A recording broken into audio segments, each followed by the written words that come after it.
Hello and welcome to the Agenda on Politics Social. I'm Graham Hughes and I'm joined, as always, on the agenda by Phil Moorhouse of A Different Bias fame. How's it going, Phil? I'm all right, thank you. You all right? Yeah, all good. Of course, someone calls me. Someone calls me at the exact moment that the episode starts. Right, okay. So turn that off. So I'd just like to say a big shout out to everyone in the chat. We've got Ellen there, we've got Chris C, we've got Chip Chip. We've got Gallifreyan Wren and Billy Kershaw, and Jenny is in there, Captain Blade. We've got Jimmy Anderson's bowling technique. Hello, Jimmy. We've also got Clupid Bloroscope, and we've got Saz in there and others. Listen, if you would like to join our friends in the chat, as long as you're nice and respectful, all you need to do is hit the subscribe button, wait for 1 minute, and you'll be able to join the chat. But that'd be a troll. Okay, so today, Phil, I thought we'd talk a little bit about the Green Party Conference, talk a little bit about the Tory Party Conference, and then talk a little bit about if Labour have anything to learn from Zack Polanski, who was on Question Time last night, and obviously is the new leader of the Green Party. So, where do you want to start? Do you want to start with the Tories? Go on then. So they had their conference this week in a broom cupboard to nobody. It was embarrassing. Well, it would have at least looked full if they'd done that. That would have been a better idea. Big empty room. It was cringe, wasn't it? It was embarrassing. I was embarrassed, secondhand embarrassment for the Conservatives. And Kemi Badenoch made this boring ass speech, but the next day the newspapers, but the newspapers it was like Steele of the New Iron Lady all over again. It was like, because that's just how the media is, isn't it? Isn't it embarrassing though? I mean, fawning over the Tories at this point. Yeah, but that's what politics is. That's all it is. You're going to go into the Green Party. They're doing exactly the same thing. It's how politics works. You have to that's where Labour went wrong last autumn. They should have hyped the shit out to the point of cringe. Yeah, they should have hyped the hell out of everything they've been doing. Yeah, to the point of cringe. Yeah, and beyond. Yeah, they should have had the music video. It should have been like the White Stripes. It should have been like words coming up on the screen like this, like the intro to Doctor Who as you go through a time hole. You know, that's what it should have been like. It should have been like, we did this and we did this and we did exactly. Like exciting, triumphant music. And we smashed the Tories and we told the oligarchs to piss. You know, it should have been all that. And we know that it works because, you could look at Trump. I mean, it's not just Trump, but he's the big showman. He does this sort of stuff all the time. If you ask his supporters, so are your eggs cheaper yet, or has your pay gone up, or is your house better? And they go, no, but it's coming. Yeah, but so people will do that as long as you can persuade, as long as you can show that link between what you've done, which is you've provably done, and what it's going to lead to. As long as that makes sense to people, they'll go along with it. Colin in the chats, to cringe and beyond. I like that. Yes. But yeah, that should have been their conference slogan. Yeah, to cringe and beyond. We made a mistake. Actually, if Starmer's speech, I wouldn't have made it 45 minutes. Bloody hellfire. I'd have just come out. I'd have said, right, we got it wrong last week, didn't we? We didn't get government wrong, and I would list all the things they've done, all the legislation they're putting through, the stuff they've done in the budget, which people don't know about. This is all really good stuff. It's my fault, ladies and gentlemen. I was too doom and gloom, so that was a mistake. What we need to be doing is shouting from the rooftops, all of these things we're doing because they're going to lead to great outcomes, and we are going to go cringe and beyond. Absolutely what you should have done. Thank you very much. I'm not gonna make your bums go numb for the next 45 minutes. That's all I need to say. The only thing that came out of Nigel Farage is a twat. Yes, they should always say that. Every line should end with that, shouldn't it? Pig Latin style. Kemi Badenoch's speech. The only policy in there was just one, and that was about abolishing stamp duty. Now, just to be clear, you don't have to pay stamp duty on your first house up to a worth of 300,000. 300,000 to 500,000, you only pay 5% stamp duty. If it's over 500,000, you have to pay above the 500,000 your full stamp duty on your first house. So the number of people, first-time buyers who are buying houses that are worth more than 500,000 is 1% of the population, and yet the newspapers was like, "Oh my god, this is amazing!" The thing is, right? No, it's not. The problem with stamp duty is, well, there's lots of problems with stamp duty. It is actually, on the left and right, considered a shit tax. But The problem with it is it hasn't risen to with house prices. So in actual fact, a lot of people do pay stamp duty even on a first house, because the average price of a house is now above the threshold. So, but the reason why she said it is because there's a strong suspicion over summer that, in fact, Rachel Reeves basically leaked the fact that she's thinking about getting rid of it. Yeah. Anyway, Yes. So what they're doing, the reason why the media will be hyping this out is because, first of all, no one likes stamp duty. Yeah. And no one likes it. No one thinks it's a good idea. So so it's not even something that's that tribal. You'll get plenty of genuine experts. It's, for once, the Telegraph will be able to find an expert that backs up their bullshit. But the other thing is, it's win-win for them, because if Rachel Reeves announced the end of stamp duty, that's because our Kemi forced her into it, right? We did that. Because they just announced it, because that's what you can do with government. That is what you can do. Opposition can work faster than government because it doesn't actually have to do anything, just say things, whereas government has to do things. Yeah. So, if you know that Rachel Reeves is thinking about doing it, you just get fit. That's why there's all this talk at the moment about the 2-child cap, because they know that Labour are basically getting rid of it. Yeah. But they haven't formally announced it yet, because you have to formally announce it in the budget. So they're trying to steal thunder from Labour announcing this in the budget. Or and if she doesn't announce it, she Yeah. can say it's a missed opportunity. Yeah, exactly. Win-win. Clipper Boroscope is pointing out that Bobby J, Robert the Degenerate, stole Kemi's thunder with those disrespectful, racist comments about a place I spent a lot of my childhood. Yeah, so this is comments he made earlier in the year to some Tories in March, where he talked about not seeing another white face in a part of Birmingham, and I mean, just what the and that overshadowed the whole conference. Like, that's all everyone was talking about. I mean, I actually didn't in the end do a video on it. I talked about generic last night in another video, by the way, which bombed, which shows that no one's interested in generic. No, that's the thing, because I was wondering to myself, and I got my answer. So generic clearly, if he becomes Tory leader, has fewer boundaries even than Badenoch, and he will just be openly racist. Because what he was talking about, if I did do a video on it, unfortunately a load of other things came up, but if I had done a video on it, the point I would have made is they were linking this with the idea of integration, to which I would ask, how are you supposed to integrate the colour of your skin? Yeah. Because normally when they talk about integration, they're talking about cultural integration, aren't they? Whereas this, he specifically cited colour of your skin. It was proper Enoch Powell. Yeah. Oh, it won't be long before you're living next door to the black man. Yeah, and? Yeah. Whereas so it's basically channeling the same thing. But he links it to integrating. It's like, how do you integrate your skin colour? What are you supposed to do? You're supposed to put makeup on, or are you supposed to do a Michael Jackson here? What's going on here? Yeah. Why don't they ask him that? Kemi Badenoch was trying to deal with this dog's dinner in an interview this morning and making a proper arse of it, as you still would. talking about it. Yeah, some journalists have asked Kemi Badenoch about it. Yeah. And she's tried to defend him without defending what he said. The usual thing. You do have to do this sometimes as a politician. One of your colleagues I'm not a politician, but yeah. Well, you don't. You're not a politician. But politicians in general are supposed to cover for their own. So sometimes you have to cover for someone who's shit the bed. And you have to support them without supporting what they've said, because what they said was stupid, right?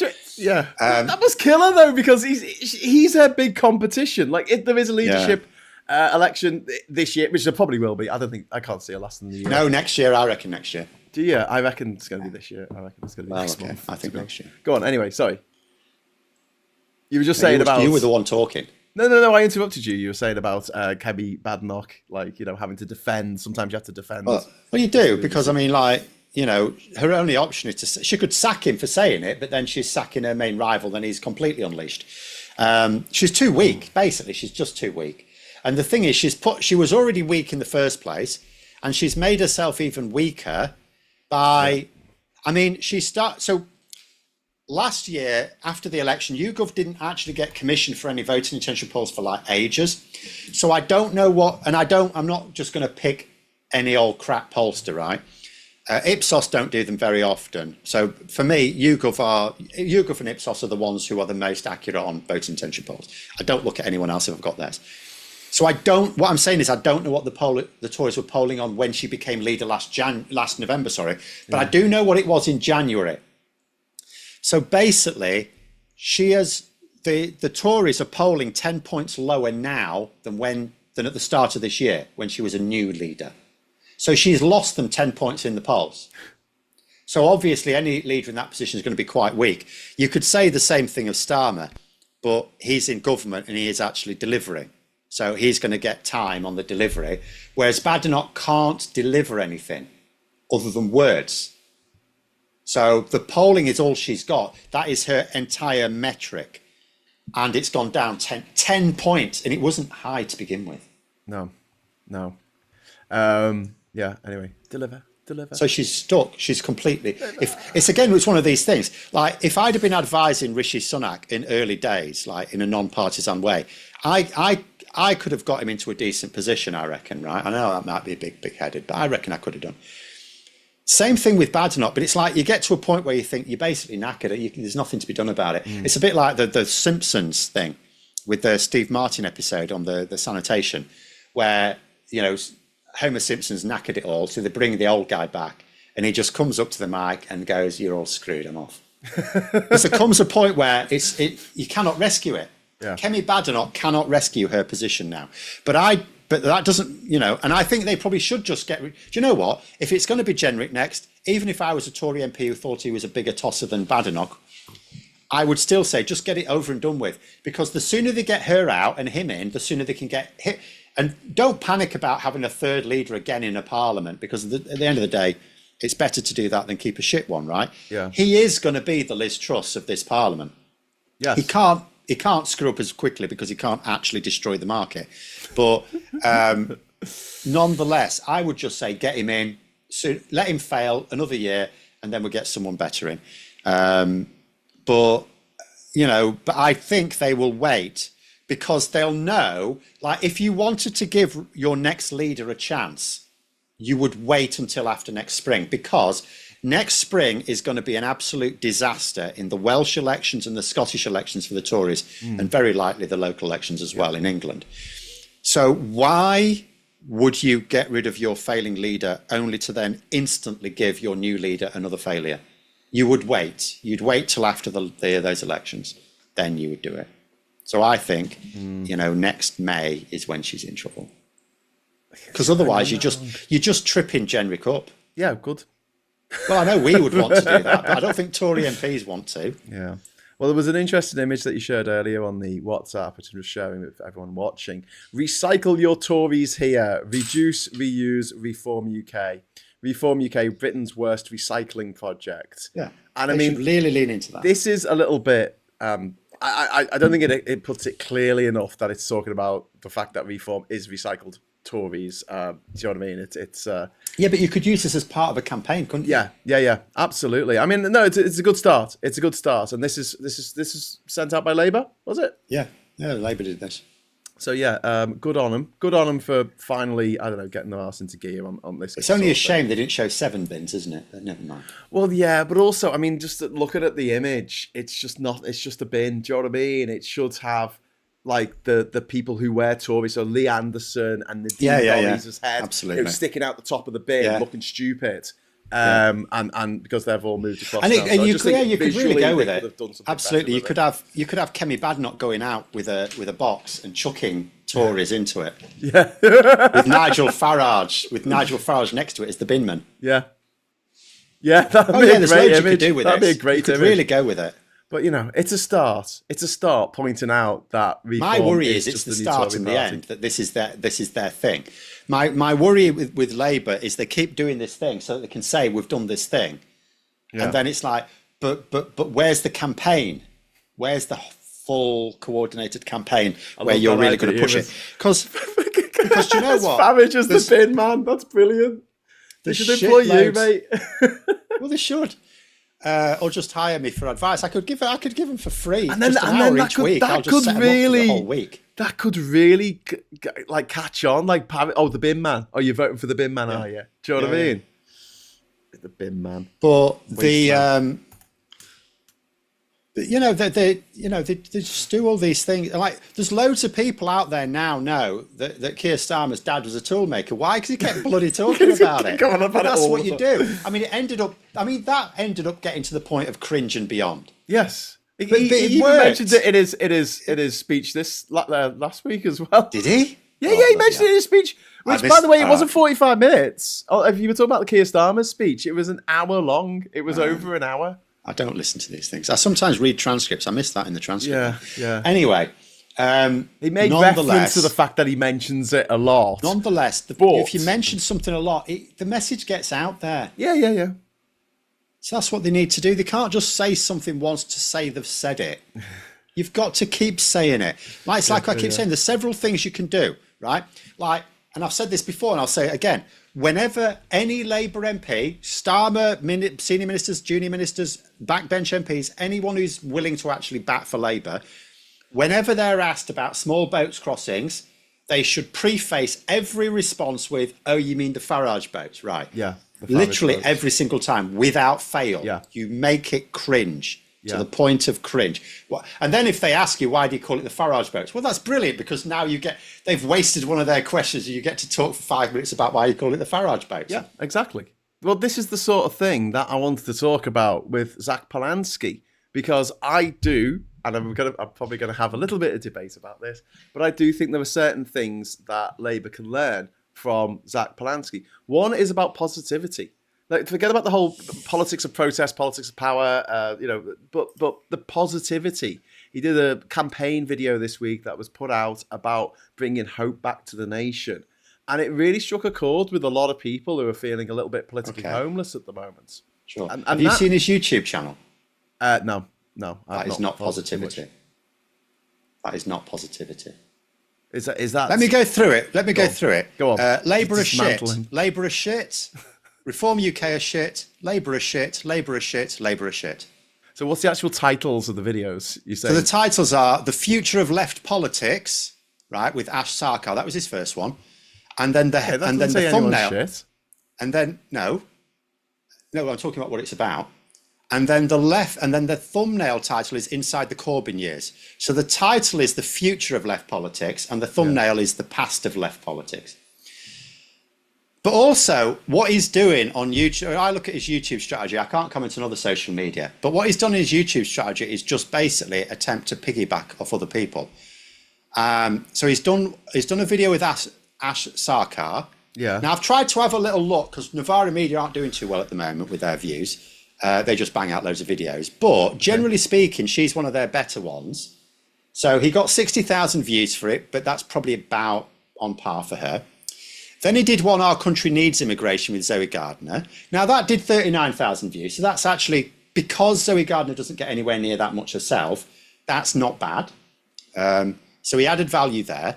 But then he did How to Confront the Radicalisation of Young Men with Jimmy the Giant. So, but that's 72,000 views. And he did that as a collaboration with Jimmy the Giant. So that's way below par for him. So he hasn't added, do you know what I mean? It's got way fewer views. Then he did Why Rachel Reeves is Obsessed with Growth at Any Cost, Grace Blakely, where it's only got 24,000 views, but she doesn't, again, do much there. Then it's his best performing video. This isn't his stuff on his own page, is it? This is his collaborations. This is him going on other people's shows. No, this is his. He has. Do you know what a collaboration is on YouTube? It's a new thing. I'm just looking at Zack Polanski as his own page. Oh, that's his old one. He don't do that anymore. Oh, okay. Where do we need No, he's got a new one now. Bold Politics with Zack Polanski. Okay. That should come up first, really, shouldn't it? His most popular one is Gary Stevenson whining that Labour won't listen to him. And even then, it's way below the number of views Gary Stevenson gets. And that's a collaboration as well. But at least he's doing it, Phil. Like, the Labour aren't engaging at all with us. But you said about specifically learning about Zack Polanski. Now, you're not going to claim that Zack Polanski is the first politician who's thought, I should do stuff on social media. Yeah, but if you're getting 24,000, even if that's a bad number of views for that particular channel, that's still 23,000 more than Labour get on their YouTube channel when they make a boring-ass video of Keir Starmer listing things he's done today. I went to Labour don't. I bought some milk.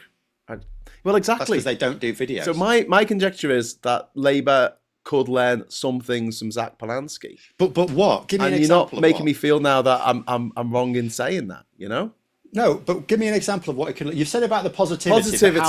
How many of the rest of us have said the same thing? I've been saying it for years. The thing we learned from the Brexit referendum, I've been saying it to the point of cringe myself, is Yeah. they were told that the Remain campaign was too negative. Yes. So that's not learning from Zack Polanski.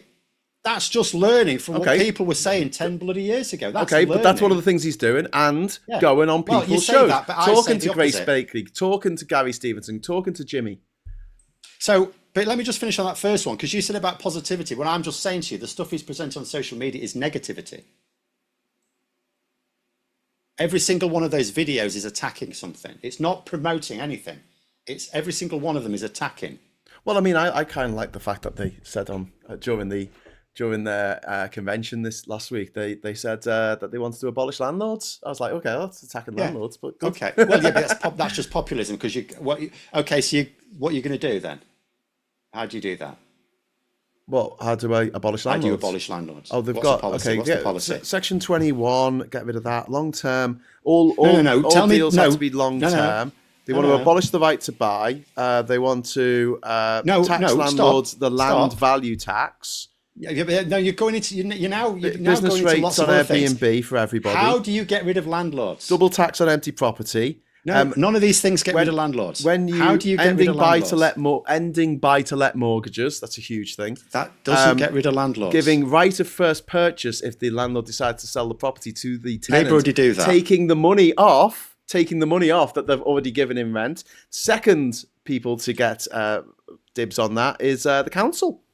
So there you go. Yeah, but, more mass building of council homes. None of those things get rid of landlords. Yeah, but none of it them would get rid of eventually. landlords. We'll be back in in the situation we were in the 1970s. We'll stop this thing where you're We had buying landlords then. You're buying We've always someone had else's landlords. house for them for your rent.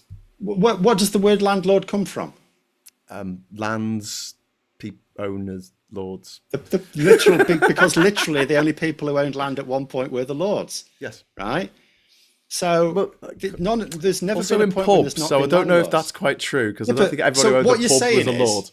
What you're saying is, he has said his policy is to abolish landlords, and then he's given a load of policies which might individually be good policies. Some of them may be unworkable because we don't have to That's care the about headline. that. No. Abolish landlords gets the headline. Otherwise, No. this list of policies wouldn't get headlines. Yeah, no. Grab What the I'm trying to media say to attention. you is, Another thing you're Labour can saying, learn. all right. So was the headline lying? What they will abolish landlords. Did he say they would abolish landlords, or are you saying this wasn't the Zack headline lying Polanski about who it? said this. This was a motion put Okay, forward so he at hasn't. the Green conference, which got voted through, and they So- called it on purpose the abolish landlord. So what act. you're saying is, where was this headline, by the way? Sorry. Where Well, was that this was the name of the thing that they gave it, and now and it got the publicity for them. Who saying came the up with the Greens headline? want to abolish landlords, and so Okay, who James said that? O'Brien on Monday spent an hour talking about the possibility of Who abolishing landlords.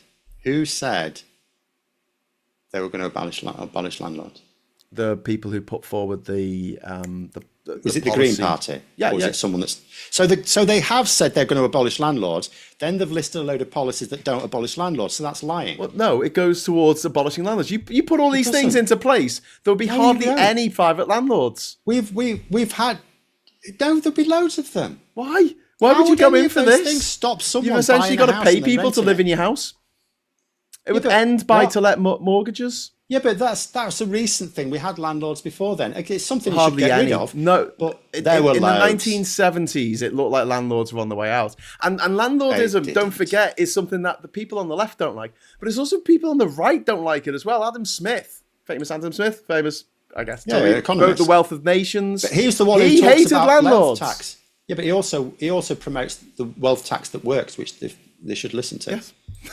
Lands tax. So this Lands is something, tax. but what I'm talking It about doesn't is get rid of landlords. If we all you turned have to up, be a Phil, landlord, you have to buy a house and then rent it. If I turned up with my list here, right, which I handily had written down, of these individual policies, none of them are going to grab a headline. None of them are going to get an hour on James O'Brien discussing it on a Monday morning, right? Labour on a can show that easily gets get over a that. million people listening to it. Labour can easily get they that. turn We've up and already say, explained how they do it. abolish landlords. It gets people's attention. Yeah, but Labour can do that easily anyway. What you're They saying can, but is, they don't. No, I know they don't. But what I'm saying is, you're saying, right, Yeah. okay, let me try and explain really simply. If you're saying what can they learn from Zack Polanski, you're telling Yes. me he's doing something that no one else has suggested or done before. Whereas what I am telling you is that all Zack Polanski is doing exactly what you and I have been saying Labour should have been doing for years. But So the difference is, listen to Zack we've Polanski, just talked about it, and he's proved that it can work, because membership of the Greens has now overtaken membership of the Lib Dems in just the last couple of weeks. That is mad, considering how many Lib Dems there are. You know? Yeah, but yes, that can be a good thing, but you also know it can be a bad thing. Well, yeah, I know. Labour had huge membership under Corbyn. Yeah, but what you're getting is a lot of those people who were following Corbyn and Sultana who have made. That's my point. Have they made friends again? Does anybody know? Right. What's happened there? This is what I would say. So what Labour should do is they should make sure they're engaging better with the media, and that includes social media. Yes. But you have to look at who you're engaging with. If all you're engaging with is people, if you need to change their mind on something. Yes. Right? You need to change their mind. Now, is Zack Polanski persuading people who don't already agree with those policies to agree with those policies? Or is he just pandering to people who already agree with them? Like, there's plenty of people out there, that great big long list of pointless policies you just mentioned there, that has nothing to do with abolishing landlords. What pointless policies? Ending buy-to-let. Okay, so you say enter buy-to-let, right? Yeah. Is there a load of people out there who already approve of ending buy-to-let? Yes. Right. Are there a load of people out there who've never thought about it? Yes. There's a load of people. No. There's a load of people who haven't thought about it unless we have that conversation. And what Zack Polanski is doing rather well at the moment is getting people to talk about this stuff. Talking about wealth taxes that could work. But what I'm saying to you is, Labour, and he almost said the same thing you did about, assets. You tax the stuff that can't move. You don't tax these individuals. Exactly. What you said. He said that on Question Time last night. Yeah. So it's not as though these are all pie in the sky stuff, but starting that discussion. But what I'm trying to tell you is, Labour. Your premise is that Labour should look at Zack Polanski. Oh, we should do that. No, they should see that Zack Polanski is doing what I have said. And they should come to me. Sorry I'm on their side. Soothe your ego here. No, that's what I'm saying is you're like it's basically like saying, right, okay, let's say someone breaks the leg, right? Okay. And they go to hospital and they get it set, right? Yeah.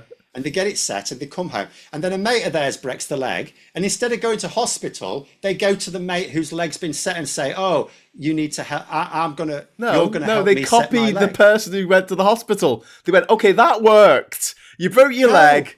And that's the thing that worked. So when I break my leg, I'm going to do the same thing. Okay. Because so it then worked. then by that logic, Labour should look at the experts then, the media experts.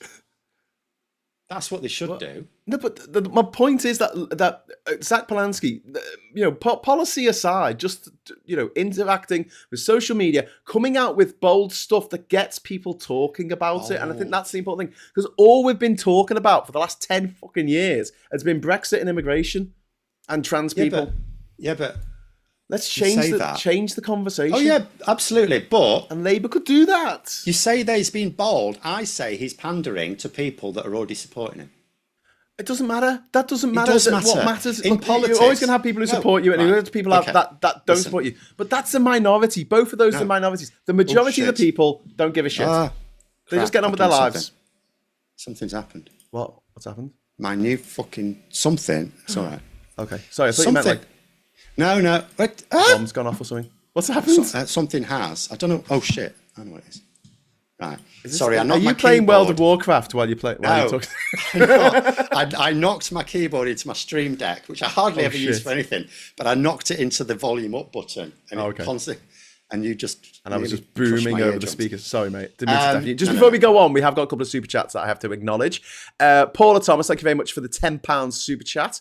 My grandparents, who were quite poor, managed to buy the house they had rented for decades after the war under the first refusal scheme. Phil, those schemes work. I don't think Phil was arguing that they didn't work. No, you're saying I'm arguing that they don't abolish landlords.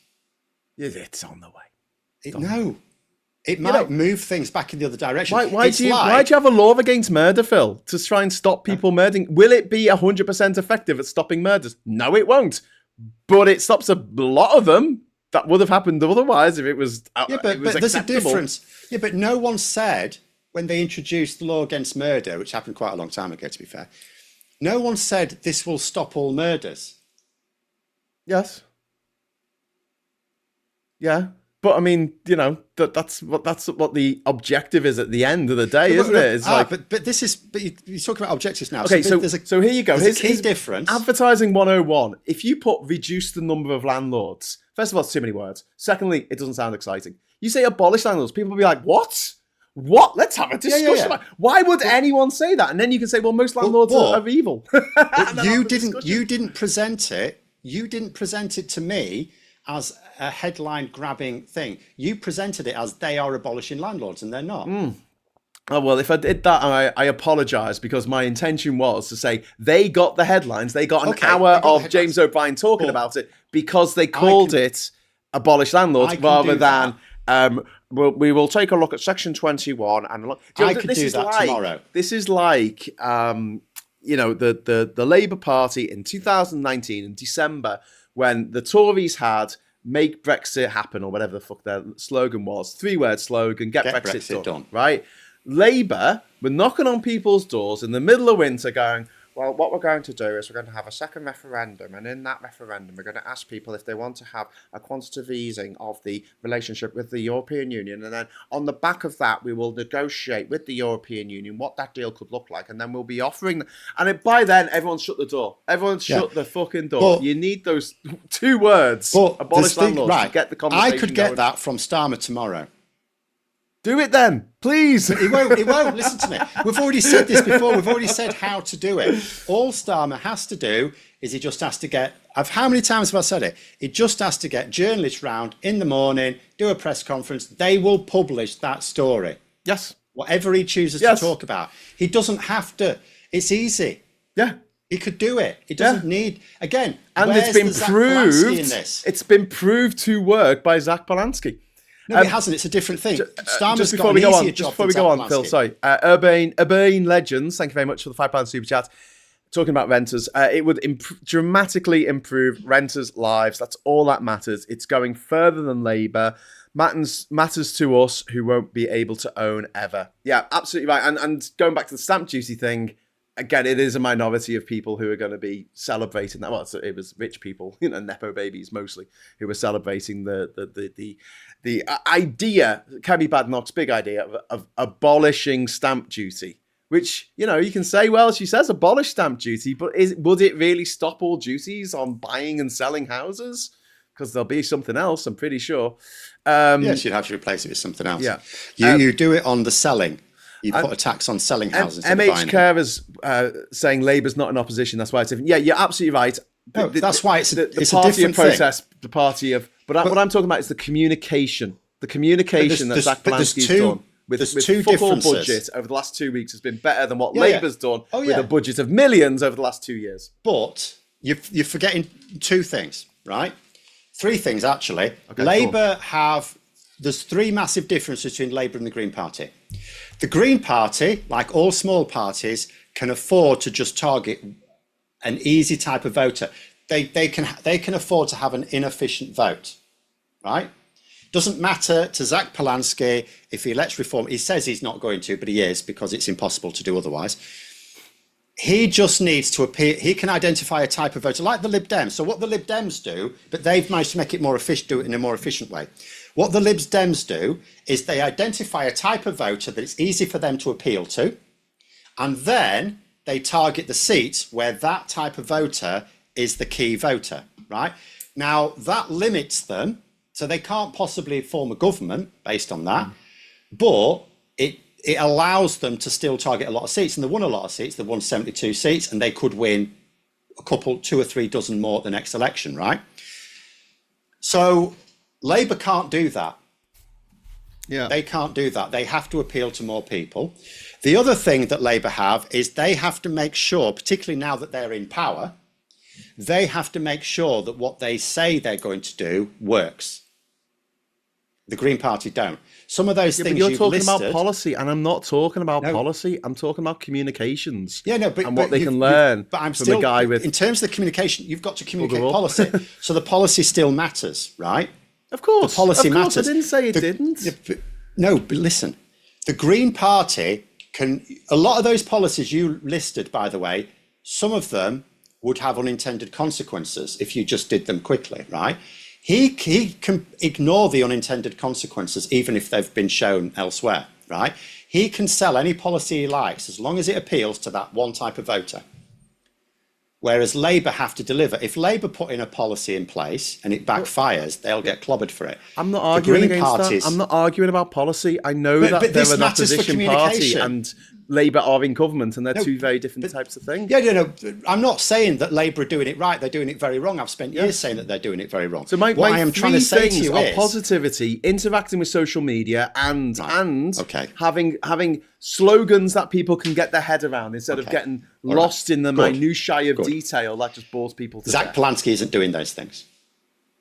Well, I would argue he is. But before I do argue that, I just want to say thanks to 4x4, Doc 4x4, for being a member for 9 months and saying, abolish landlords, I'll take Ginger Island.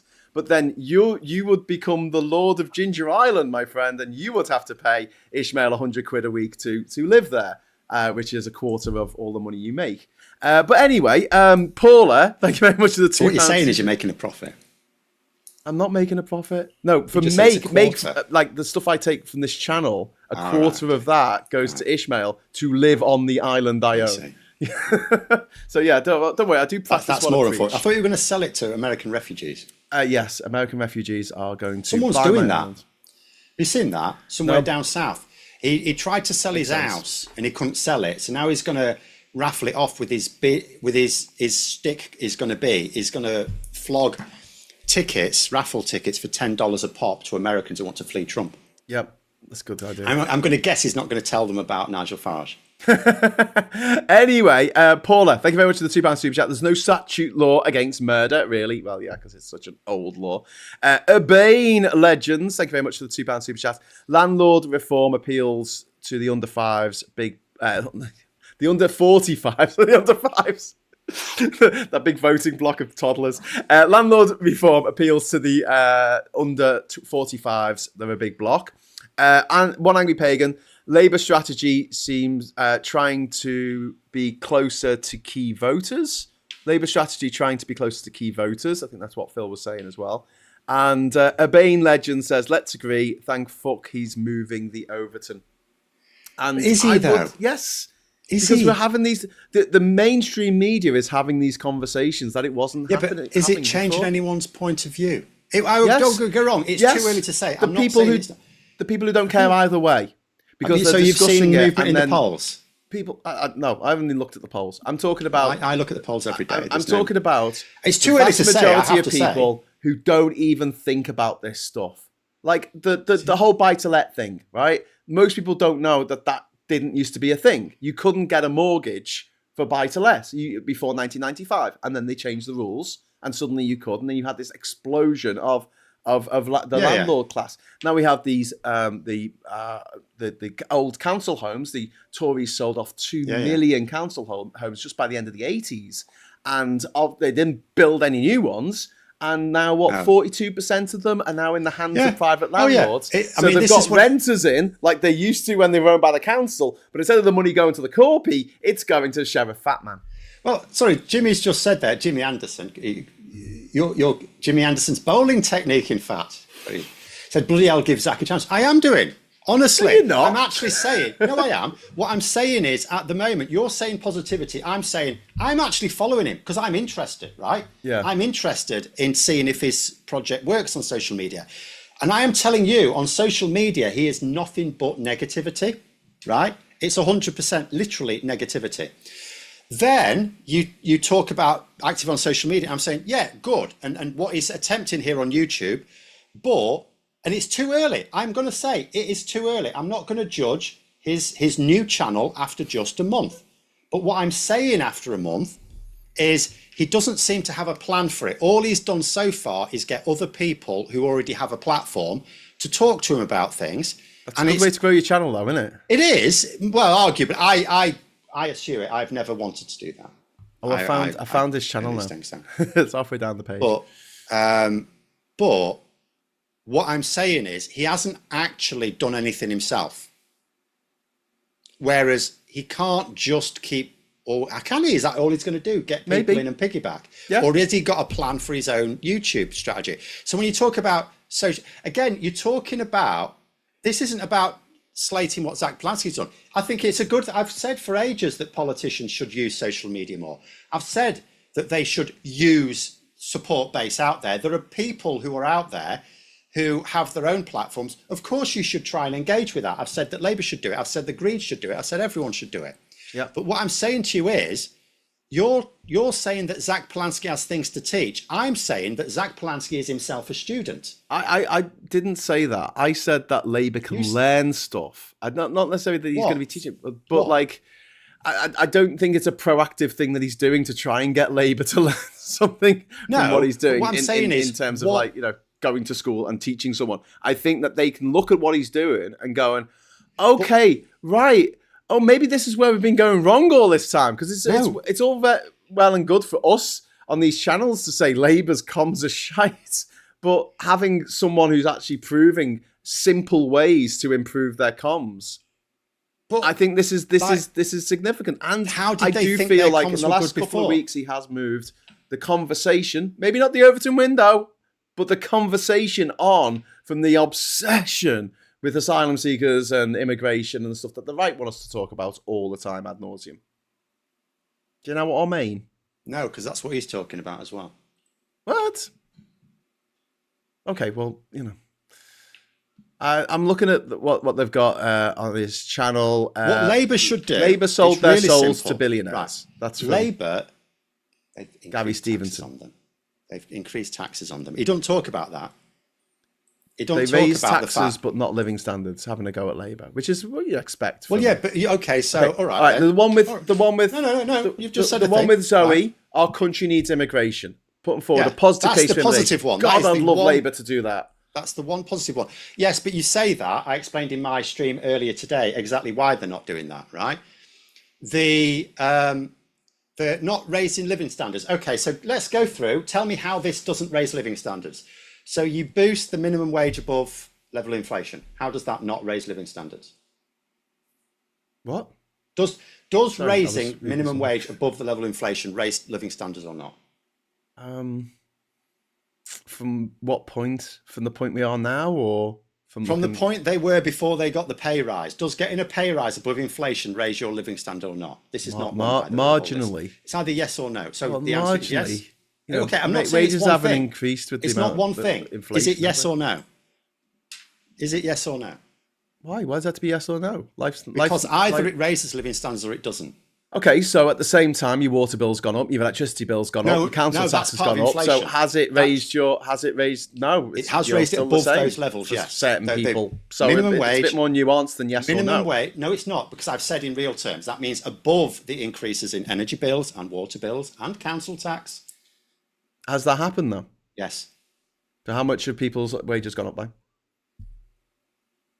Well, it's about £1,500 or something, £1,500.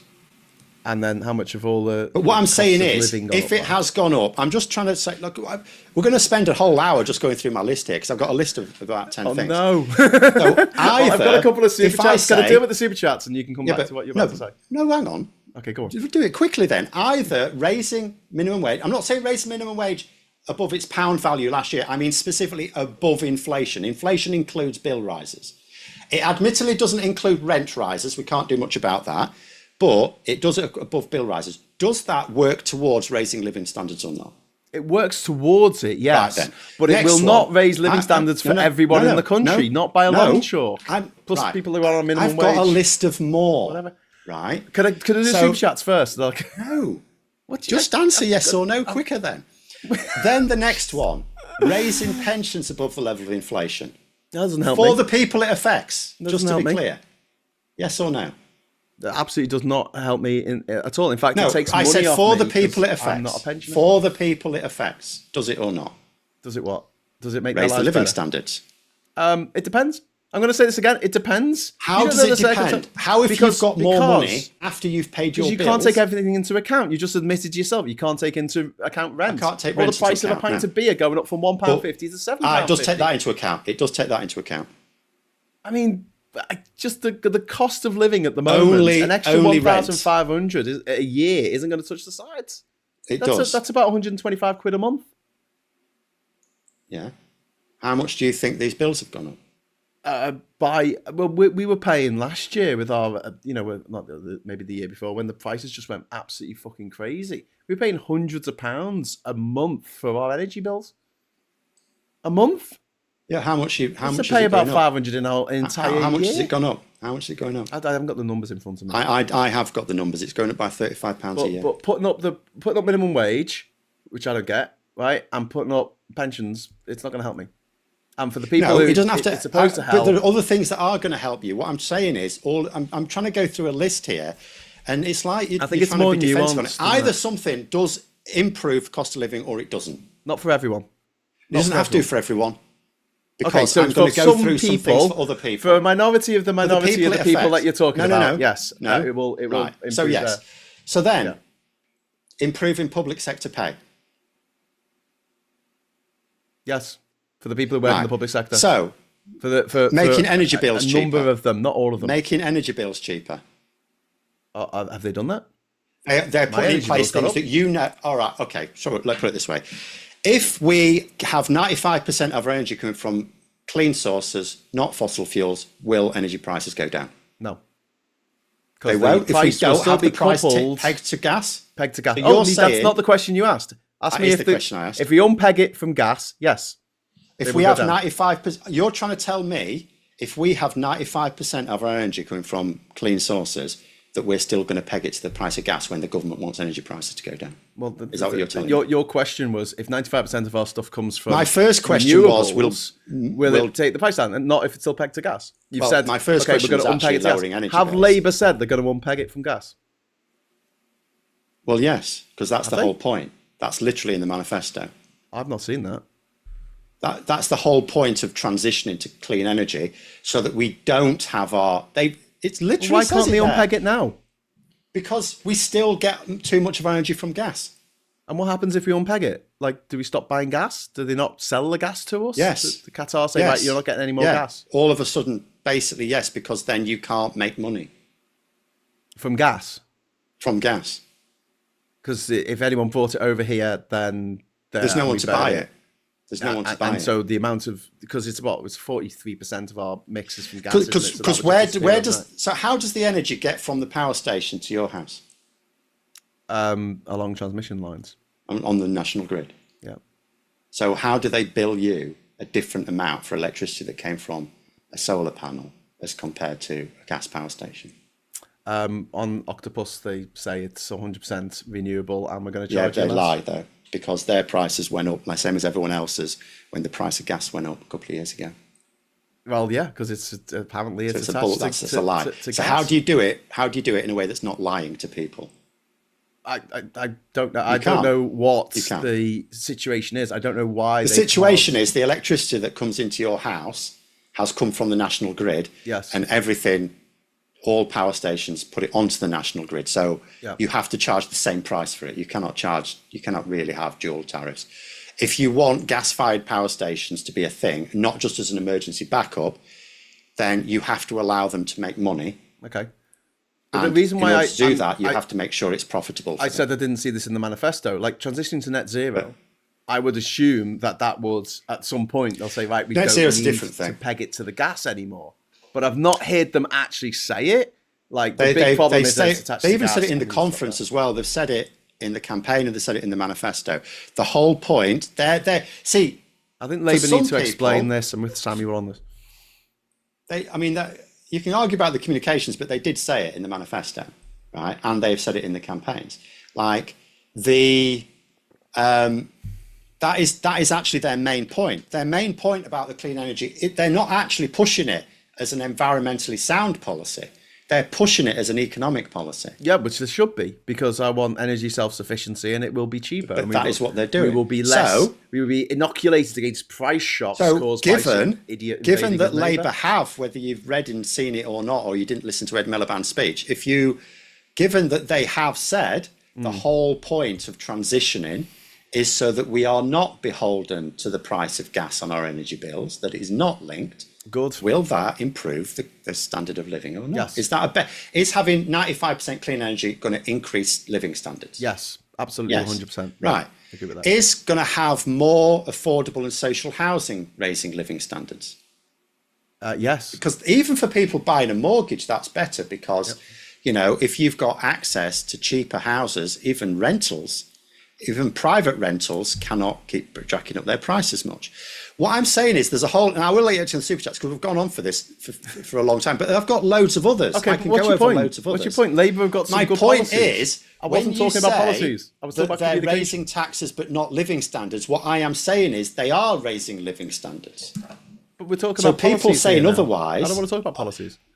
I No, want to talk about but, communication. What they. no, but you mentioned a thing here, right? I said at the top of the show, I'm not talking about Yes, but communication policies. is I'm about talking policy. You communicate policies.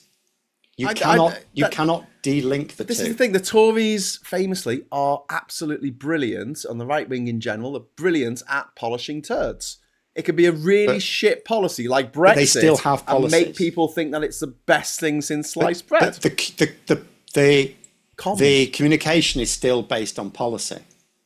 Yeah, I mean, They know they cannot. Even Nigel Farage Normally. cannot say, "Vote for me, I'll make your life better." He knows someone's going to ask much. how. Come on, that's pretty much what he says. No, it doesn't. Yeah, He people ask him talks how, and about he says, "I'm going to specific get ways to rid do of it." all the people who aren't white." Yes, that's a policy. That's his plan. It's not his plan. It's a He's shit not going to do it. It is his policy, though. Yeah. Phil, not you, Phil. Different Phil. Phil in the chat. Phil Spicer, thank you very much for the £5 super chat. If buy-to-let mortgages end, that would potentially mean those with the cash might simply expand their portfolio, favours cash buyers. It might do, yeah. I mean, none of this is a panacea. None of this is going to solve all the problems in the world at the moment. But the housing crisis and the fact that people are paying £2,000 a week to stay in a tiny little rabbit hutch in London in rent, that situation wouldn't exist. And it doesn't exist in other countries. It wouldn't exist if we not brought in this idea that you could, first of all, sell you could buy your council house and then sell it onto a private landlord at a profit, or, you know, that you could go into a bank and say, I haven't got the money for a property. I want some money to borrow off you, and I'm going to put someone else in that property, and they can work every hour God sends, and they will pay for the property for me. And that's a mad system. It is a mad system. Springsteen, which is an absolutely fantastic name. Thank you, Goose, for your £20 super chat. Are you guys aware Zack Polanski used to be called David Puldern? Was privately educated. Yes, he's on my private school mafia list. Speaking as someone with blue Labour sympathies, I think he's a gift to refuck, as he is the archetypal upper middle class lefty. In Zack's defence, he went to a private school for a little bit on a scholarship, and he didn't like it, and he left. In the same way that Keir Starmer went to a private school, technically, because it became private while he was there. Meanwhile, the leaders of Reform, like Richard Tice and Nigel Farage, went to private school, and also the leader of the Lib Dems, Ed Davey, he also went to private school. So Kemi Badenoch and obviously as well. So in Nigeria, she went to private school. So yeah, I don't think we're going to get away from the private school mafia, but highlighting that might be a good thing in the round, because it might be like, oh, do you not get to be a party leader if you didn't go to a posh school? Just saying. Anyway, licensed landlords, says Ernie Burns. Just don't lend them money unless they've got it to start with. You don't lend the money unless they've got it. Exactly. They shouldn't be allowed to make someone else pay for their house. That's ridiculous. Clubby Blavoscope, why do we accuse other parties of having enabled reform when we have a Labour Party who are actively pandering to them? Well, they don't. They're just, you know, I can see the problem. Well, they're pandering in that they keep talking about specifically asylum, when they shouldn't. Yes. But they're not pandering to them in terms of like policy. There is no policy that's the same. What policy have they got that's the same? There is no spoon. The problem is that it's not so much what they're saying, it's what they're talking about. They shouldn't talk about asylum at all unless asked. Yeah. They should, like, look at the things, right? I'll tell you one thing Zack Polanski sort of did, but he still cocked it up a bit. But he exposed something in Newsnight last night. He exposed the fact that Nigel Farage, who was a very close colleague of Nathan Gill, who was admitted to accepting Russian bribes, that Nigel Farage is trying to claim he's never even met the man. When it's not just that you've got loads of photos with them together. Because this is where Polanski went a bit wrong. He asked the wrong question, because he had Zia Yusuf, if you remember, saying, oh yeah, but he meets thousands of people, and so he let him off the hook, basically. Yeah. Because people will buy that, won't they? Because Reform UKers will go, well, yeah, he does meet loads of people. We can't expect him to personally. I mean, you know, if he gets photographed with some Nazis, as he did, he can't be expected to know they were Nazis. So that There's sort a of thing. photo of him floating around with Trump. What they should have said, what Polanski should have said, was that Nigel Farage was a fellow MEP in UKIP with Nathan Gill while Farage was leader, so he must have known him. It was his own MEP in his own party that he led. And then when Nigel Farage left UKIP, Nathan Gill left at the same time. And then when Nigel Farage formed the Brexit Party, Nathan Gill joined as one of his Brexit Party MEPs. I looked this up. In 2019, there were 14 Brexit Party MEPs. One of them was Nigel Farage. One of them was Nathan Gill. Are you trying to tell me that Nigel Farage didn't know one of his 13 fellow MEPs? Of course he did. And then he was made, admittedly, Nigel Farage has stepped down as Reform UK leader then, but it was only by a few days. He was made Reform UK's Welsh leader. So, but what Polanski did expose with his questioning is the fact that Nigel Farage is shit scared of any association with Nathan Gill. He is. So Labour should talk about that. Press on that. They should Press be saying, on that. Pressure they point. should, because think about it logically. This is the point I want to make. Think about it logically. The Russians, we know, approached Nathan Gill, right? Why? What they profiled, they didn't go round every MEP. Like, I'm doing this in my video this afternoon. They weren't stood there by the European Parliament doors in a dodgy trench coat going, any Russian bribes, madam, any Russian bribes, sir, got Russian bribes hot off the press. Do you want any? Do you want any? Because then they'd be reported to the authorities. So they profiled which are the ones that were likely to be amenable. And we know there are people on the left and the right, but, you know, because you've got George Galloway on one end and you've got Nathan Gill on the other. But in terms of that sort of profile, what profile are we talking about? Someone who has praised Putin's style of government, someone who's attacked liberal democracy in the West. Well, Nigel Farage does both those things, doesn't he? Yep. So the Russians, if they targeted Nathan Gill, would surely have targeted Nathan Gill's party leader, would they not? Yep. So I'd have asked Zia Yusuf, the Russians will absolutely have approached Nigel Farage with a view to bribing him. Now, I'm quite sure that Nigel Farage, being a decent, honest chap, would never have taken a bribe. But can you tell me what his response was? Did he report them to the authorities? Yep. And also, can you explain to me why Nigel Farage made the same sort of pro-Russian statements that Nathan Gill was paid by the Russians to make? Yeah. Well, this those is are the questions Labour should ask. Communications. Then when they've finished asking those questions, they should ask who paid for his house in Clacton, because it were his partner. Well, then when they've finished that, they should ask why Nigel Farage voted against their workers' rights. Yeah. They should also ask what happened to the pilot that was in the plane crash with them. Well, they probably won't do that. Dean R. Watson says if communicating politics is above all and beyond all, that's how the hell Reformer ahead in the polls as a company of 5 MPs. And why the Tories employed Saatchi and Saatchi? Yeah, it's comms. Labour, but everything's policy. You have to communicate policy. You don't have to. Now, people will say, "Oh, policy though it's really very complicated," stuff like that. You don't sell the detail of a policy is complicated. The outcome is not complicated. Yeah, but okay. So Shred Herring is saying in the chat, "Get Brexit done" was communication without a policy, and it won an election. That's the point. It was a policy, though. Right. It was a policy. Was it? Because they didn't know how they were going to do it. No, they did. They were just going to. No, at this point, they already did. Right.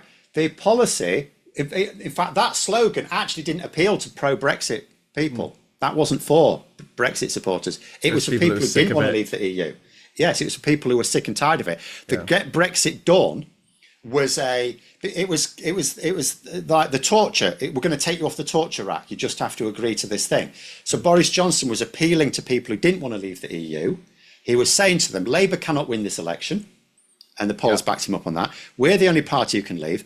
Brexit has been dragging on for years. It's stopping the government doing it, because people believed that. They believed that the reason why all this shit was going on wasn't because the Tories don't actually govern, they just seat fill.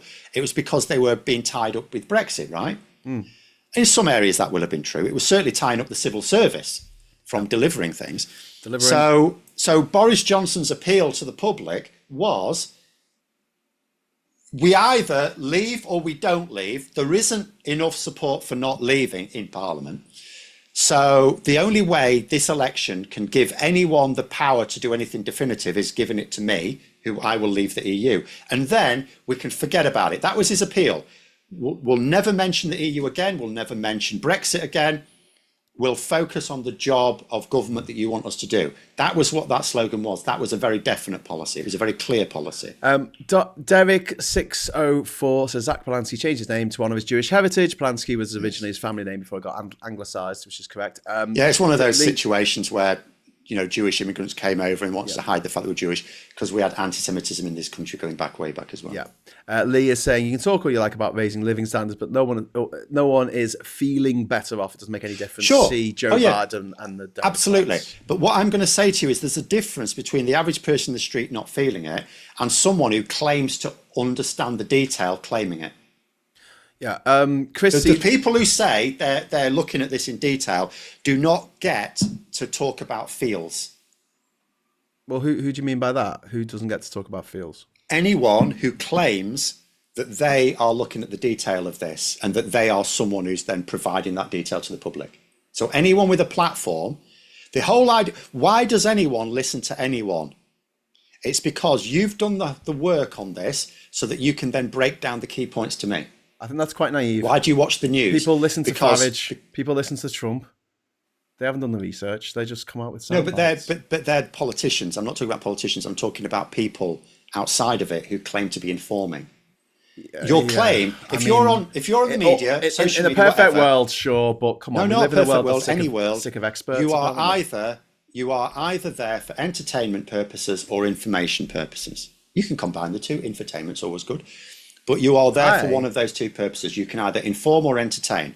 If your stated objective is to entertain, then nothing you say needs to be true. If your purpose is to inform, then the assumption is you've put some effort into trying to make sure that what you're saying is true. You can still be wrong, but you have at least, this covenant is surely that you've put some effort into making sure that what you're saying is the truth. Chris C, thank you very much for the £2 super chat. Farage is like Teflon, nothing sticks to him. Someone's asking, Sam was asking what happened to the pilot of the plane crash. So plane crashed in 2011. The guy, he couldn't continue his job. He owned his own business, flying planes, and he saved Farage's life. And he couldn't continue working while the air crash investigation took place, and he suffered from PTSD. Two things that Nigel Farage, with his Coutts bank account and his millions of pounds in that Coutts bank account, could have alleviated. But he chose not to. He chose not to help the guy out in his business, and he chose not to help him get some private therapy that he desperately needed to cope with the PTSD that he had from, surviving this plane crash. And the pilot in question, unfortunately, took his own life in 2013, and I blame Farage for it. And no one ever brings it up. No one ever mentions the fact that you have a multi-millionaire who at the time was creaming money off the EU like you wouldn't believe. He had his wife and his mistress on the fucking payroll. Yeah. I'm sorry, the guy is fucking scum. And I think that this is one story that might actually cut through to people who support Farage, who aren't the aristocracy. Because they could put themselves in the position of that pilot, flying this aristocrat about the plane crashes. You save the aristocrat's life, and you're like, "Please help me, Mr. Aristocrat." And he's like, "No." I think the Clacton House and the Russian bribes are a better one. The Russian bribes. I don't think people who support him care, because I meet people who honestly think but it's not about it's not about Russia. Putin's the good guy in all this. It doesn't matter. It's irrelevant. It's not about Russia. It's about corruption. Whether what Farage says is what he really believes, or if he's doing it for money. Put it this way, right? Nigel Farage clearly knows Nathan Gill. He's known him for years. He's been close to him for years. That's obvious. It's easy to prove, right? Yeah. Nigel Farage is denying ever having met him. Why? Because he is shit scared of the association, the damage the association can do, right? He's absolutely scared of it. Interesting. You talk about the thing though. I mean, I'd noticed even that Thai. Have you seen that Thai TikToker with the lion? Even he's going to pay for the private medical treatment. What happened? Sorry, you So- explain sorry. this to me. I know nothing All right. about. So there's. I thought you were nodding. Sorry, but I was not looking in real time. I was shaking my head. So there's this. There's I this was Thai nodding in TikToker. Albanian. Thai TikToker, and as you'll know, people in Thailand like their wildlife. So we had this pet lion, right? And it got loose when they were sort of doing something to the enclosure, and it sort of attacked a couple of people. It attacked a kid, and then it attacked a bloke who tried to protect the kid. And they're not going to die, but they obviously need medical treatment. So he went out. They had to go to his house and say, "Can you get your fucking lion back?" Which he did. And obviously he's been investigated because obviously he didn't secure the lion, right? You're not supposed to let them go wandering the streets. But he has at least said he's going to pay for the private treatment for the people who are injured by his bloody lion. Yeah. So it is so just going back to your point there, it does tend to be a standard thing if you're rich and, something. Yeah. Farage didn't cause the crash, admitted. It's not quite the same as the lion, but nonetheless, someone was injured and you sort of, in a certain situation, you sort of feel, well, I'm very rich. I'm going to at least make sure that you're all right, that you're seen to. Well, thank you very much to David Faulkner for the 15 Hong Kong dollars. That's very kind of you, mate. Here's something for Ishmael and family. Oh, that's really sweet. For Dormelina and the kids. I was going to just mention some. I've lost where it is in the chat. It was in the chat. Someone asked if I don't know if it was directed to you or me or both of us. Would you vote Green to keep refuck out? I've already done that. I did. That I voted Tory to keep refuck out. I will vote for. I have a very strict hierarchy. Of things I will vote to do. I have really sold tactical voting. The reason I left Labour, remember, is so I can more explicitly sell it at the next election. I will vote for, I have already voted this year Conservative because they were the only person that could beat the Reform candidate. I voted. I have a very Green strict. locally here. The answer is yes. In where I live in Durham, and we have 2 Green councillors in a sea of refuck. Everywhere else is refuck. I do think that voting makes a difference, especially in local elections. But I'm very glad that I have a couple of Green councillors to stand, because the Labour weren't going to win. Labour weren't going to win here, unfortunately. I will do anything that I need to do in order to keep the fascists out. I mean, the Tories are bad enough. Reform are demonstrably worse, and the damage they will do to this country is off the charts. Think about the damage they've already done with their fucking Brexit. But then they're going to scrap net zero. They're going to take us out of the European Convention on Human Rights. They're going to really do a number on us. If you're not a multi-millionaire, you are going to suffer under a refuck government. The whole country, and you know what? I'll just say another thing. There'll be no recovering from it. Labour are getting it in the neck at the moment because they haven't magically overnight fixed everything after 14 years of massive damage.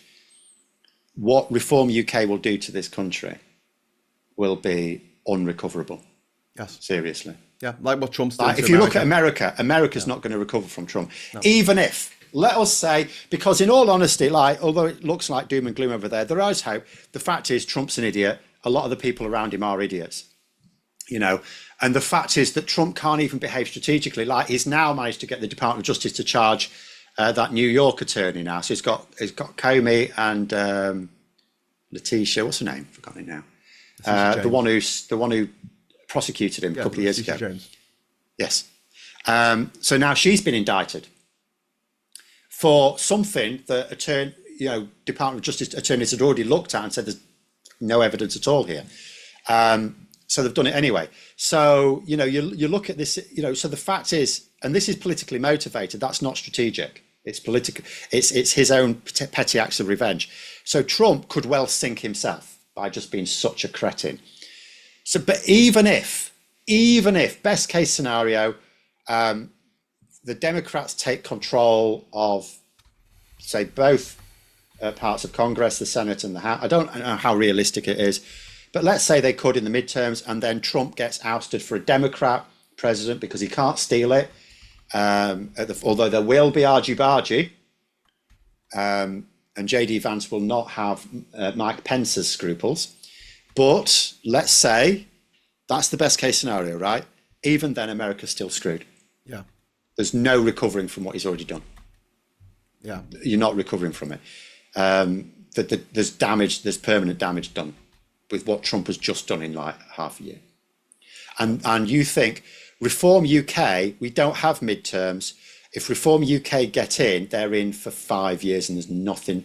The only people that could bring them down are Reform UK. It's why Nigel Farage is talking shit when he says, oh, I think Labour are doing so badly, I think there'll be an election in 2027. If they were doing badly, there will definitely not be an election before 2029. Yeah. Because the only people who can force an election are Labour MPs. Yeah. And the same will happen with Reform UK. They would have to vote for their own suicide. So if they're in for 5 years. Yeah. Yeah. But yeah. Unless they're in with a minority government. Yeah. But yeah, the impact that Farage is having on British politics is so disturbing. And it's also the fact that, Farage is, like Chris C said, Farage is Teflon. Like nothing seems to stick to him. Exactly but no like one chucks Trump. anything at him. He's not Teflon. No one chucks anything at him. Teflon is when people have chucked stuff at Trump and he's gotten away with it. Yeah. Farage might, but I've Farage seen gave no us evidence that Brexit. anyone's Only tried. 11% of the population believe Brexit's a good idea. More people believe in ghosts. Yeah, More but people believe in Farage says that. Nessie. More people believe in the Loch Ness Monster than believe in Brexit at this point. But even Farage says he doesn't believe in it, right? He just says the country if it was a disaster. Like you were saying that WhatsApp chat, I could go back even further, right? So Nigel Farage is having a pop at this Boris wave, right? This huge spike in immigration, 2022, 2023, right? That he caused. You pointed out, like in 2016, he actually said this would happen and immigration would be an issue. He said it would happen and he said it would be fine, right? But I'll say more. The specific Boris wave, which was Priti Patel's immigration policy, he praised it. Yeah. At the time, he said this is a step in the right direction. This is good. We should have more people coming from outside of Europe, right? Yeah. We should have more people coming from Asia and Africa and stuff like that, which we bloody well did. Yeah. Now he's trying to say, oh, the Tories, the Boris wave, it was absolute disaster. The fools implementing this policy I called 4 years ago. No one's pointing that out in the media. Where's the media asking him about this? Hang on a minute. I've got this interview from 2021 where you said it was a great idea. I've got this interview from 2016 where you said not only was it a great idea, but actually it would result in loads of people from Africa and Asia coming over to this country. And you said that would be a good thing. And that when it happens, immigration won't even be an issue. Yeah. I've got these quotes. This is you saying it. I've got records of you saying it. A proper journalist would do that, and they would ask him about it. Yeah. And if he says no, I didn't say that, it says, well, here we go. They could next time he's on Newsnight, they could pull that on him, couldn't they? Yeah. But they don't. So he's not Teflon. He could be. He might be. If people did throw things at him, maybe he would be able to avoid it. Because the thing about populism is it's all about attacking the establishment, and journalists anyone's the establishment. If you want anyone that's official is the establishment. Yeah. So he might be able to dodge it all, but no one's throwing stuff at him. No one. No. And they bloody well should be. Anyway, I think we're gonna have to leave it at that, Phil, because we've gone over time. And Klupit says there are people who feel utterly hopeless, who've been let down by several governments, including this one, saying Farage is going to blow things up, isn't going to bring them round. Not at the moment, no. That's why that's why they need to do the positivity thing. What they need to do is they do need to keep tearing Farage down, but they have to then lean into what they're doing that's better. Instead of just saying, because we know that from Brexit, it was worked out by data scientists, expert pollsters. The problem with the Remain campaign is it was just relentlessly negative, no positivity. So what you do is you say, Nigel Farage is a dickhead who will destroy the economy. Let me explain how we're making your life better. That sounds quite negative. No, but then you go, let us explain how we're making your life better. So you talk about, you'd be negative by being positive, right? You say, we're going to talk about these workers' rights that Nigel Farage voted against. We're going to talk about how hire and refire is going to be illegal that Nigel Farage voted against. We're going to talk about how you're not going to be forced to accept 0 hours contracts that Nigel Farage voted against. We're going to talk about how you're going to have better bargaining powers, you're going to have better union recognition in your workplace. You can go down the list of like 24 things that are going to make your life, your day one rights, day, not having to wait, not being employed for a couple of years, then sacked because you're about to get your workers' rights. No, you get your workers' rights straight away. Yeah. You know, things like that Nigel Farage voted against. You know, you can be positive and negative at the same time in the same message. Yeah. You just, because literally everything that Labour are doing, Nigel Farage says is shit. So talk about that. You know, talk about the renters' rights. You talk about, you know, the issue about landlords. Talk about the renters' rights coming through. Yeah. Yeah. Which does, by the way, also hamper buy-to-let mortgages. It doesn't get rid of them altogether, I suspect, because it's quite difficult to. Because at the end of the day, someone can buy a house, and if someone wants to lend you the money to buy the house, I mean, that's a private transaction. In institutions, banks and private institutions, you could. You know, you can't lend money to someone to commit a crime. Something someone pointed out in the chat the other day, if a landlord doesn't pay the mortgage and the tenants end up getting kicked out because the landlord hasn't paid the mortgage, that landlord should be fucking well done for fraud. They should be taken to court for fraud, and they're not at the moment. They get away with it. Imagine taking money off someone to pay your second house. They also lose the house. Yes, that's the least. They should also lose their liberty. No, yes. I don't think that. Yes, do it, Phil. Lock them up. Tough on crime, tough on the causes of landlords. No person. So that's like locking someone up for losing their job. No. It is. No. How does the landlord not pay the mortgage? How does the landlord? No, because the legal contract also specifies. In fact, I was told very clearly when I've rented, I'm told very clearly, you know, I'm made to understand by the estate agent the last time I rented, if the landlord has their house taken off them, you will not have any tenancy rights. You understand that, yeah? So that's no, ridiculous. The contract makes it clear.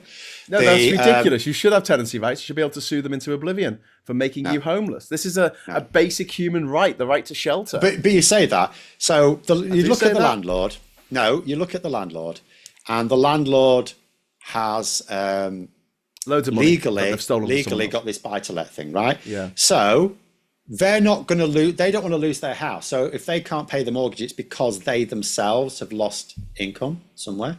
So they've basically lost their job. They could just be spending it on booze and women and gambling and no one cocaine. Well, unless you'd have to, right? No one is going to do that. You've got it will be a loss of income.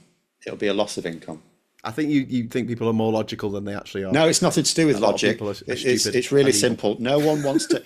If they've had that, unless they literally just got, and they'd have had to pay a deposit for that mortgage. So unless they're basically pissing away tens of thousands, maybe hundreds of thousands of pounds. Yeah. No, they're going to pay. And they go to jail. Brilliant. I think we should do away with bankruptcy. I don't think we should criminalise people for losing their job. Let's criminalise bankruptcy like they have in Dubai. I also don't think we should. No. And there's too many immigrants in this country. I'm going to emigrate and be an immigrant in someone else's country where they don't have immigrants. To Dubai. It's really simple. If you want to tackle buy-to-let mortgages, Labour have actually they clamped down on it a bit. Like I said, it's quite a tricky one to tell banks they can't lend someone something for a business purpose. But the real answer is just to make sure you've built enough houses that it's not economically viable to get someone to pay your mortgage for you. That's the easiest way to deal with it. So they get you say easy, that means building the easiest houses. I did say easiest. The easiest. Yes, we do need millions of houses. I know Labour have got a target of 1.5 million this 5 years. What is it? We need something like 6 or 7 million. They haven't built any yet. Come on, get on with it, Labour. What are you waiting for? Permission? You're the government. We're waiting for the legislation to get passed. Oh my God, it takes too long. Is it passed yet, actually? When Brexit was going through Parliament and they got legislation through in like a day. Yeah, but that was basic legislation. That was. I mean, the legislation they got through in a day was for Boris Johnson to photocopy his arse. Yes. I mean, that's not that complicated. Yeah. Shit, what was I looking up? I don't know. Oh, right. The right to, I don't know, landlords to be evil.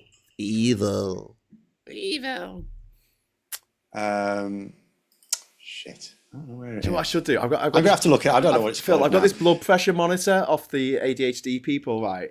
And I'm thinking I should do this during the show to see if my blood pressure goes up during our debates. See if it works. You can't do it in real time, is it? Yes, you can. Be cool. Yeah, I'll be like having this big armband on. This inflatable armband. Anyway, it has to. It needs a period of time because it has to do your sort of contracting and relaxing. And relax. Yeah. Anyway, so I think we'll leave it at that. It was a lively Do debate. your pulse instead, if you want updates. Apparently my pulse is low. I've got a low. I've only got. Yeah, but that's pulse fine. I rate mean, of 53 or 54. Yeah, but your resting pulse doesn't matter. There's huge variations in that. What matters 60 is bad. It should be 60 to 80. What matters is the how quickly or how much it goes up, and then when you've calmed down, how quickly it comes down. Apparently, elite athletes have a very low pulse rate when they are. Well, endurance athletes do. Like they people like the Tour de France cyclists. Their hearts are like buckets. Oxygen efficiency. Well, no, they've got massive hearts. So with one beat, they can pump around like 3 litres at once, pretty much. Not quite that much. But, they've got massive hearts. Well, I'm going to send massive hearts out to everyone in the chat. Hey, everyone. We're going to have to leave it at that. I'll be back at 9:30 tomorrow. Tonight. For the Friday night social. It's not the Saturday night social, is it? And Phil, you're going to be back tomorrow on your channel with the live stream at 7 o'clock, is it? Yes. So please check that out on @adifferentbias if you're not already subscribed to Phil's channel, which I assume that you are. But if not, you never know. On my channel, if you would like to give this video a like, that would be very likable. Even if there was bits of it that you didn't like, please still give it a like because, it's all interaction. It's all good. I made the like thing. Give it a dislike. Interact. That's good as well. Yeah. People don't know that. Phil, don't tell people to dislike my videos. Stop it. But that's also good. All interaction's good. Do you know what's even better? If someone joins the channel. Join the channel and then you can become a member and you can join the Discord chat after the show. There's literally no way of interacting with a channel that doesn't help it. That's the thing that I like to tell people sometimes when they're trying to piss you off. And it's like nothing you can do harms. Thank you for your comment and for helping me monetize my channel. Because literally, like comments, dislikes, likes, there's nothing you can do to screw a channel. Interaction. The worst thing you can do if you don't like a channel, or the best thing you can do, I guess, if you don't like a channel, is just not interact at all. Don't watch it. Don't watch stuff that pisses you off. Just watch stuff that makes you laugh. And, at least a little bit what's the word? Edutainment? Edutainment you can do, yeah. Edutainment. Okay, thanks very much, Phil, for joining us. Have a great weekend, and everyone else, I'll see you hopefully at 9:30 tonight. And until then, I'll say hello, good evening, welcome, and